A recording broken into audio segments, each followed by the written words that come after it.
"Excuse me. The service entrance is around the corner. They'll let you in faster." The sentence came out low, almost intimate. There was no aggression in her voice at all. It wasn't an insult, it wasn't loud, but it told him exactly where he belonged. The woman kept her delicate smile as she spoke, tilting her head slightly, as if trying to soften the weight of her words. Her finger pointed elegantly toward the side corridor, the rehearsed gesture of someone who believes she is helping keep everything running as it should. Nothing around them seemed to change. Crystal glasses continued to clink. A muffled laugh echoed near the bar. A couple walked by discussing numbers and charitable foundations. Some people noticed the scene. None showed enough discomfort to intervene. Because at first glance there was no confrontation. There was no insult. There was nothing that justified a public correction. But Elijah Carter felt it. He felt it the exact moment the words reached his ears, not as a surprise, but as recognition. An old recognition, almost physical. His chest tightened slightly, the way it always did when that very specific kind of situation appeared.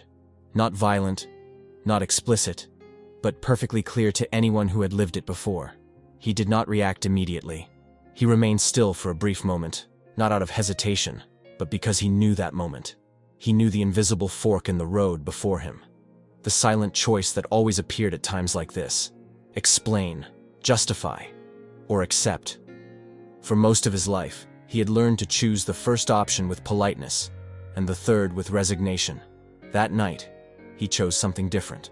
"Thank you," he replied, his voice steady, without any visible change. "I'm exactly where I need to be." The woman's smile faltered for a nearly imperceptible second.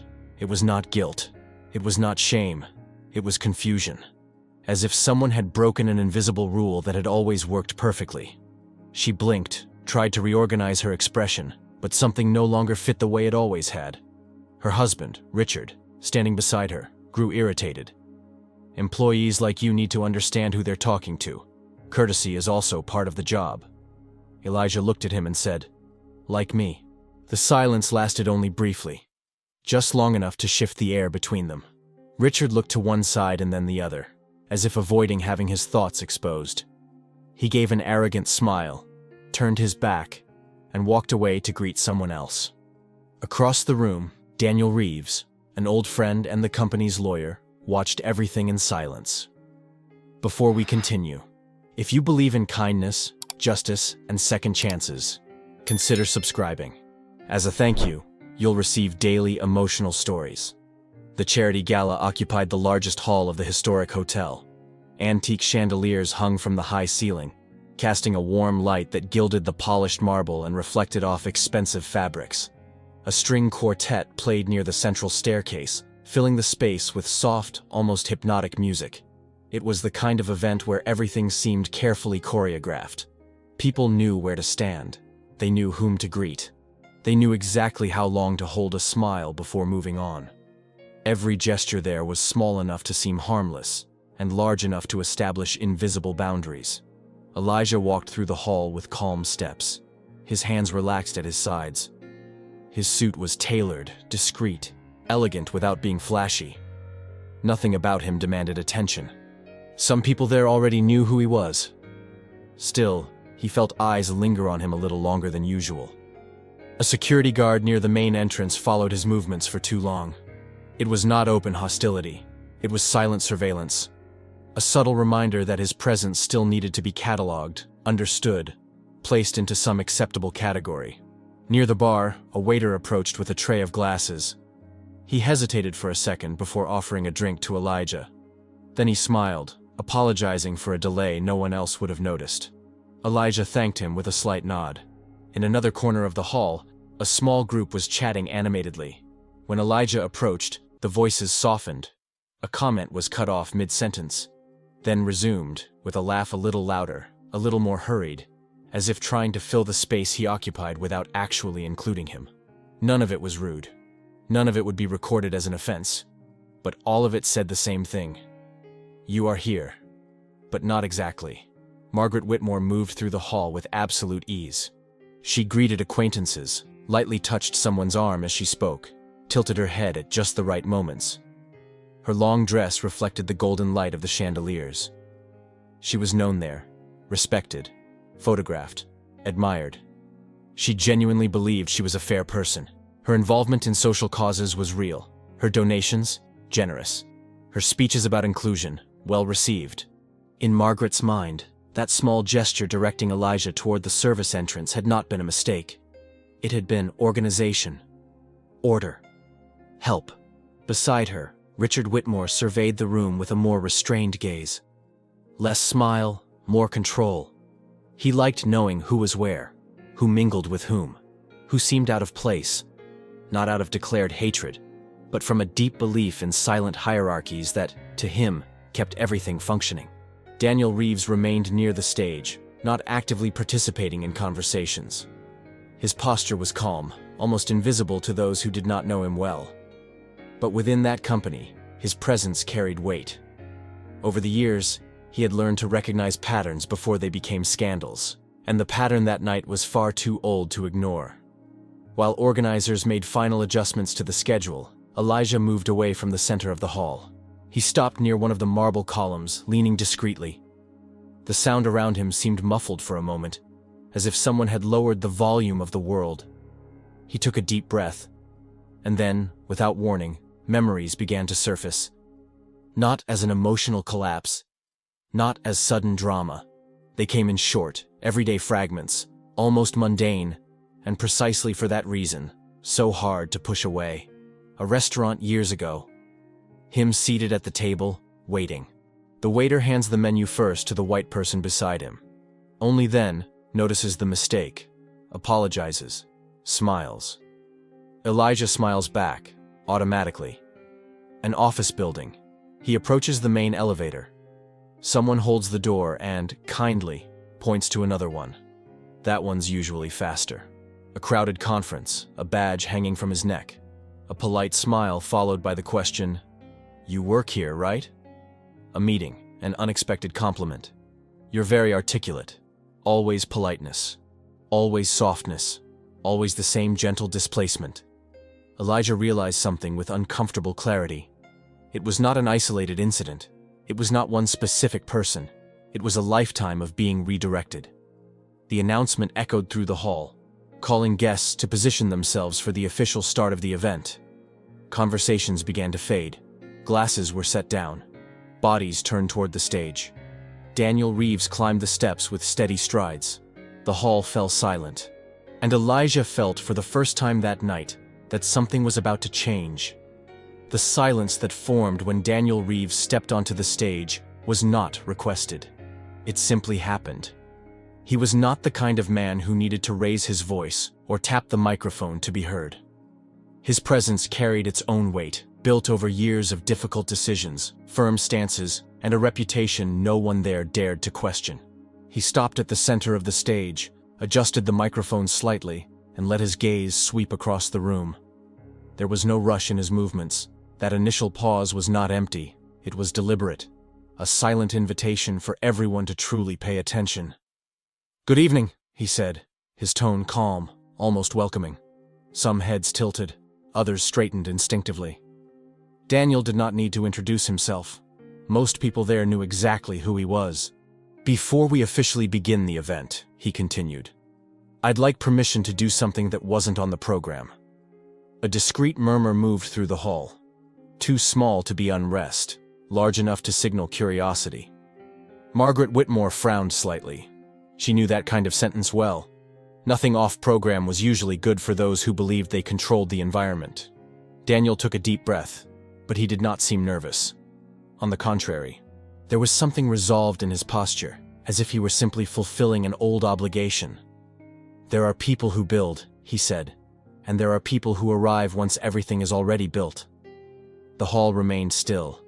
This evening celebrates impact, vision, and values.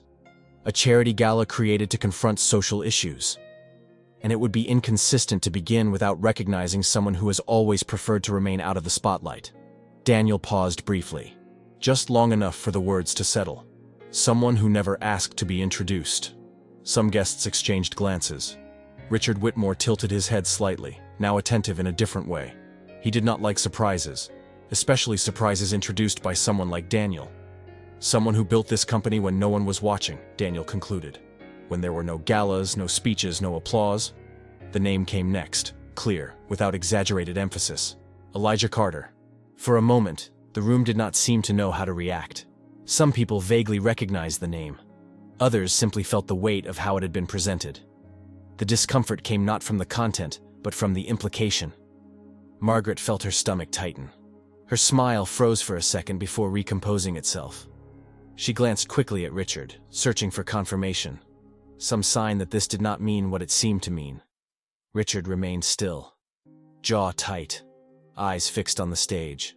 Elijah took the first step toward the stage. Each movement seemed slower than normal. Not from hesitation, but because, for the first time that night, the space seemed to open for him instead of pushing him to the edges. As he walked, Elijah noticed something subtle but significant. Eyes that once evaluated, now tried to understand. People who once ignored him now searched his face for clues. He climbed the steps and stopped a few feet from the microphone. Daniel leaned slightly toward him, lowering his head just enough so only Elijah could hear. "Don't feel obligated to say anything you don't want to," he murmured. "This is your first time appearing publicly. Know that this moment has already changed things." Elijah nodded. He did not need to respond. Daniel stepped back, leaving the space to him. Before touching the microphone, Elijah did something almost imperceptible. He took a deep breath and looked at the hall one last time. And again, memories tried to surface. But now, they were different. They no longer came as weight. They came as context. He realized that every polite microaggression he had endured had not only shaped his caution, it had refined his perception. He saw things many people there had never needed to see. He felt tensions others mistook for normality. He thought about how many times he had chosen silence because speaking felt more costly than staying quiet. How many meetings he had accepted being underestimated because the final result mattered more than recognition. But that night was not about recognition. It was about alignment. As Elijah prepared to speak, Margaret felt something she had not felt in a long time. Real insecurity. Not the social insecurity of saying the wrong word or wearing the wrong dress, but the uncomfortable sense that something that had always worked might finally be questioned. She remembered the moment she had pointed toward the service entrance. The smile, the gentle tone, how automatic the gesture had been. For the first time, a question crossed her mind, however timidly. What if that hadn't been help? Beside her, Richard felt something different. Not doubt. A premonition. He knew Daniel Reeves well. He knew his history. He knew Daniel did not make unnecessary moves. If Elijah was there, on that stage, it was not by chance. Richard gripped his glass too tightly. The ice clinked sharply, catching Margaret's attention for a second. "Are you okay?" she whispered. "Of course," he replied too quickly. "It's just unexpected." But it was not just that. Richard felt something slipping out of his control, a sensation that did not come from the possibility of a mistake, but from the possibility of exposure. On stage, Elijah finally touched the microphone.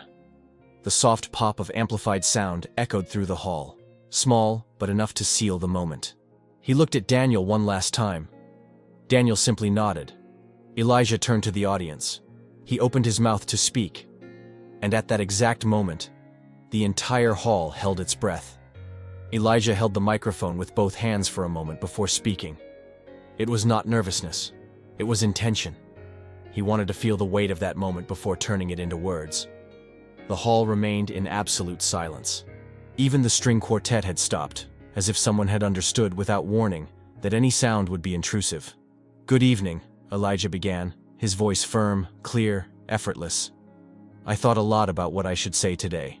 Some people adjusted in their seats. Others crossed their arms. There was no explicit hostility, but there was expectation, and a subtle tension no one yet dared to name. This event was created to celebrate impact," he continued. "Vision, values, beautiful words that tend to sound very good when printed on invitations and speeches." A brief pause. "But real impact almost never happens on stages like this." The comment landed in the hall like a silent stone. Not offensive, not accusatory, just displaced. different from the comfortable tone many expected. Richard Whitmore tilted his head slightly, trying to interpret where this was going. He did not like speeches that strayed from the script. Not because they were wrong, but because they were unpredictable. Elijah took a deep breath and continued. For a long time, I believed that being overly polite was maturity, he said. I believed that choosing silence, many times, was wisdom. Some people nodded almost automatically. The sentence sounded safe, familiar. But over time, he went on, I realized there is a very thin line between maturity and omission, or cowardice. The room seemed to contract. When someone is constantly redirected, Elijah said calmly, not aggressively, but politely. When that happens repeatedly, it begins to shape not only that person's path, but the way they see themselves in the world. Margaret felt her heart race. The sentence named no one, described no specific scene. And yet, it was impossible not to recognize something in it. She kept her eyes fixed on the stage, but her body was rigid, as if bracing for an invisible blow. Elijah continued, his tone always controlled. There are forms of violence that do not raise their voices, that leave no visible marks, that do not generate scandals. He paused briefly. But they accumulate. The silence in the hall grew heavier. They are violences that come with a smile, he said, with a gentle tone, with a phrase that seems harmless. Richard tightened his fingers around the glass. The ice clinked again. He did not like the sound. It felt too loud.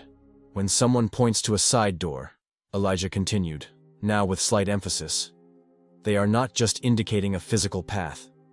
They are communicating a symbolic place. Some heads moved slowly as people began to understand where this was going, even if they did not yet want to admit it. They are saying, without saying, Elijah went on, that this is not the main space, that there is an invisible hierarchy, and that someone decided, in that moment, who belongs to which part of it. Margaret felt her face grow warm. Her first instinct was internal defense. I was just trying to help. The phrase came automatically, almost rehearsed in her mind. She had used it before, in other contexts. But something about that night made the justification feel more fragile than usual. Elijah tilted his head slightly, as if organizing his thoughts. I've lived this my entire life, he said without raising his voice. In restaurants, in corporate buildings, in events that claimed to celebrate diversity. He did not describe specific scenes. He did not need to. The generality made it even more universal, and paradoxically, more personal for those who recognized themselves in it. And for a long time, he continued, I chose to believe it wasn't worth reacting. That explaining was more exhausting than accepting. A longer pause this time. But today, I understood something different. The hall seemed to hold its breath. There comes a moment when silence stops being elegance, Elijah said, and becomes consent. The impact of the sentence did not come as a shock. It came as an internal shift. Some people looked away. Others kept their eyes fixed on him, as if searching for something they had not yet known how to ask for. Richard felt a chill run up his spine. It was not fear of direct exposure. It was deeper.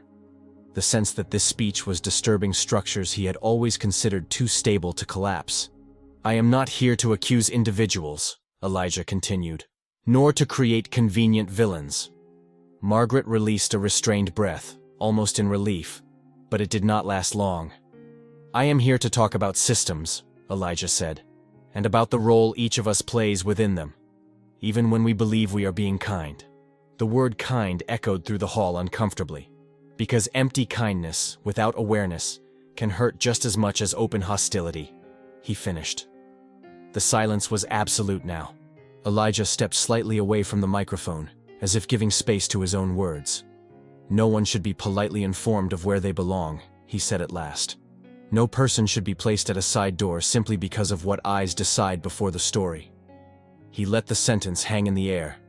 There was no immediate applause, no exaggerated reactions.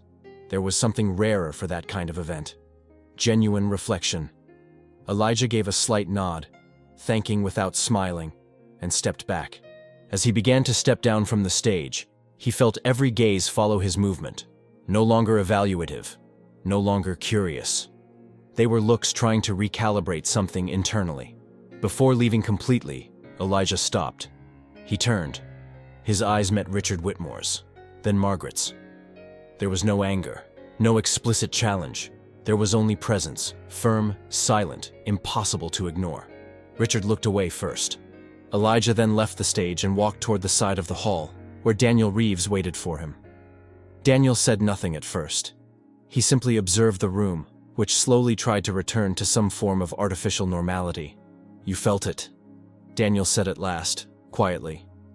"Yes," Elijah replied. "They did too." Daniel nodded. His expression grew more serious. "There are things you still don't know," he added. "And maybe it's time you did." Elijah looked at him attentively. Daniel took a deep breath before continuing. "They had already been under observation," he said. "Not because of a single scene, because of patterns, comments, decisions." Elijah showed no surprise. "So this doesn't start or end here," he said. "No," Daniel replied. "But what happens from now on depends on you." Elijah looked back at the hall, at the lights, at the people trying to pretend that night was still just a celebration. He felt something different inside him. Not anger, not euphoria, alignment, and he decided to act. Elijah walked beside Daniel down a side corridor that was not part of the event's main circuit. It was not the service entrance. It was a neutral, discreet space, used by organizers and board members when they needed to talk away from gazes and rehearsed smiles. The sound of the hall grew more distant with each step. The music resumed, but now it sounded muffled, as if coming from another world. Elijah felt a strange irony in that detail. The same night trying to continue normally was no longer the same for anyone who had truly paid attention. Daniel stopped near a tall window overlooking part of the illuminated garden outside. He crossed his arms and took a deep breath before speaking. "You did something many people avoid their entire lives," he said. Elijah did not respond immediately. He watched his own reflection in the dark glass. He looked like the same man as before. But something inside had reorganized. "I just stopped pretending I didn't understand," he replied finally. Daniel nodded slowly. "That's usually enough to destabilize entire systems." He paused, choosing his words carefully. "Richard Whitmore didn't land where he is by accident," Daniel continued. "For years there have been reports, comments made in closed meetings, decisions justified by image, profile, fit." Elijah closed his eyes for a moment, not in pain, but in recognition. "And Margaret?" he asked. Daniel let out a short sigh. "She never acted alone," he replied, "but she always acted backed by something." The sentence lingered between them. Elijah opened his eyes again. "So what she did tonight wasn't an exception," he said. "It was habit." "Exactly," Daniel confirmed. "And habits leave traces." Elijah stepped away from the window and pulled his phone from his pocket. He looked at the dark screen for a few seconds before unlocking it. There was no rush in his movements. He did not look impulsive. He looked, finally decided. Meanwhile, in the main hall, the event struggled to regain its lost rhythm. Conversations resumed, but without the same lightness. Laughter came later than expected. Some people whispered. Others pretended not to fully understand what had been said on stage. Margaret remained in her place, her glass untouched in her hand. Her social smile had returned, but now it seemed stiffer, less natural. She felt a strange pressure in her chest, a mix of discomfort and denial. "Do you think he was talking about someone specific?" she asked Richard quietly, as if not wanting to be overheard. Richard took a second longer than usual to answer. "No," he said. "It was just rhetoric." But his voice carried no conviction. He now scanned the room with heightened attention. He noticed small details he would have ignored before. A board member talking with another in a more secluded corner. An organizer who avoided eye contact when passing him. An employee who seemed more alert than usual. Something was wrong. Near the bar, two women whispered about the speech. "It was different," one said. "It was uncomfortable," the other replied. "But maybe necessary." Those words reached Richard like noise. He did not like anything that came close to necessary outside his control. In the side corridor, Elijah dialed a number. The call was answered quickly. "It's him," Elijah said, without introductions. "We need to talk." Daniel watched in silence. He did not interfere. He knew this was the kind of moment when real power did not manifest through speeches, but through decisions. Elijah ended the call and made another. Then another. Each call was brief, direct, without excessive emotion. He did not need to convince anyone of something many already knew, but avoided naming. Meanwhile, Richard felt his phone vibrate in his jacket pocket. He glanced at the screen. He did not recognize the number. He ignored it. He tried to focus on a nearby conversation, but the words no longer made sense. The sound around him felt too loud, or maybe it was his own breathing. The phone vibrated again. He frowned and stepped a few feet away from the group, answering this time. Yes? The silence on the other end lasted a second too long. Richard, the voice said, formal and restrained. We need to talk. His heart raced. Now is not a good time, he replied. I'm in the middle of an event. That's precisely why, the voice continued, unchanged. This can't wait. A cold feeling settled in his stomach. What is this about? He asked, already knowing he wouldn't like the answer. There was a brief pause. You. The world around him seemed to lose definition. The glow of the lights, the sound of the music, the conversations. Everything felt distant. Richard tightened his grip on the phone. Is this some kind of joke? He asked, trying to maintain composure. No, the voice replied. It's a consequence. There were already reports. The moment just arrived sooner than expected. Across the hall, Elijah watched discreetly. He did not need to hear the conversation to know what was happening. Richard's body revealed everything, the rigidity, the lost look, the desperate attempt to hold on to an image already beginning to crack. Margaret noticed something was wrong. Richard, she called, approaching him. What is it? He raised his hand, signaling silence, his eyes fixed on an empty point ahead. You can't do this, he said into the phone, his voice now louder. After everything I've done. The response came short and final. That's exactly why. The call ended. Richard stood frozen for a moment too long. The phone slipped from his hand and hit the marble floor with a sharp sound, loud enough to draw attention from those nearby. Several heads turned. Margaret felt her heart sink. Richard? She repeated, now unable to hide her concern. He took a deep breath, but the air did not seem to reach his lungs. Something inside him broke. Not just fear. It was the abrupt loss of control. The very thing he had always feared, even without admitting it. He slowly lifted his head, and his eyes met Elijah's, across the hall. Richard Whitmore stood still for several seconds, frozen in the middle of the room, as if his body had not yet accepted what his mind was beginning to understand. The golden glow of the chandeliers now felt harsh. The music, too distant. The voices around him, unreal.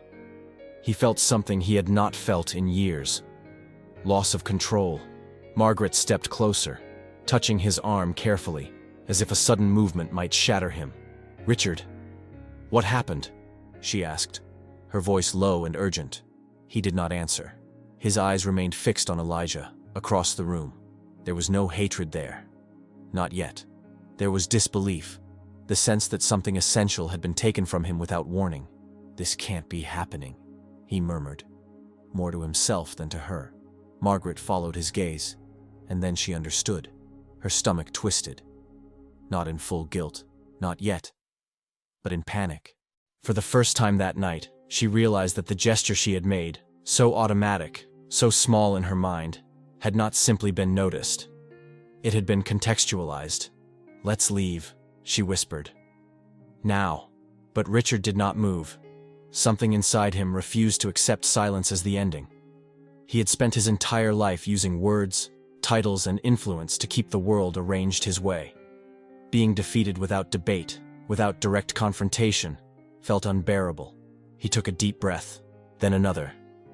And then he started walking. The first steps were controlled, almost dignified. But with every yard he crossed, something came loose. His hands clenched into fists. His jaw tightened. His body betrayed what his mind could no longer contain. Some people noticed the movement and instinctively made space. Others watched with uncomfortable curiosity. No one intervened. Richard stopped a few feet from Elijah. "You think you can do this to me?" he said, loud enough to draw attention. Too loud for that kind of event. The room froze. Elijah turned slowly. His face was calm. There was no provocation, no satisfaction, just presence. "Richard," Elijah replied, his tone firm without raising his voice. "I tried to preserve your image and your wife's. This is not the place." "Oh no?" Richard shot back, his voice already breaking. "That's funny. Because this is where you decided to expose me." Some people discreetly moved closer. Others pretended not to hear, but no one truly looked away. "I didn't expose you," Elijah said. "You're showing who you really are right now." The sentence hit Richard hard. "You don't understand how things work," he snapped. "I kept everything in order. I protected this company." Elijah held his gaze. "You protected yourself," he replied, "and called privilege order." That was enough. Richard stepped forward, his voice now cracked with rage. "People like you have no idea what—" Before he could finish the sentence, two firm hands landed on his shoulders. Security. Precise and strong. "Sir," one of them said, professionally calm, "we're going to ask you to come with us." "Let go of me!" Richard shouted, trying to pull free. "Do you know who I am?"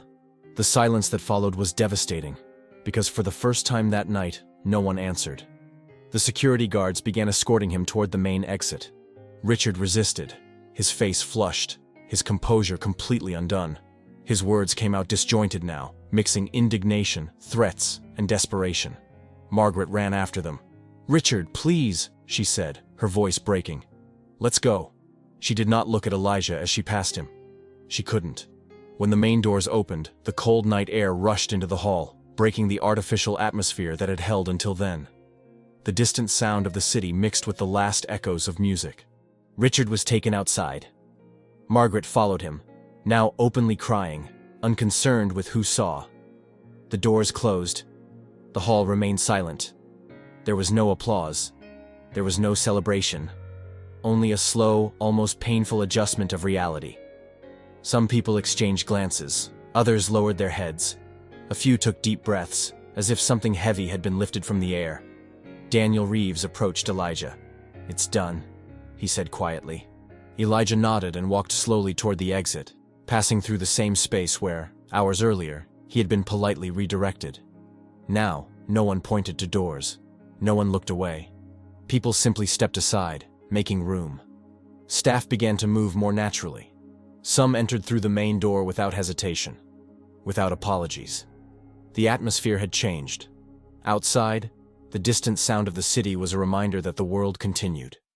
Imperfect, unequal, but slightly more honest at that specific point in space and time. Elijah paused for a moment before fully leaving. He looked back at the illuminated hall, at the people trying to understand what they had just witnessed. He did not smile, but he did not look tired either. Dignity, he now knew, did not need to be defended loudly. It only needed not to step back.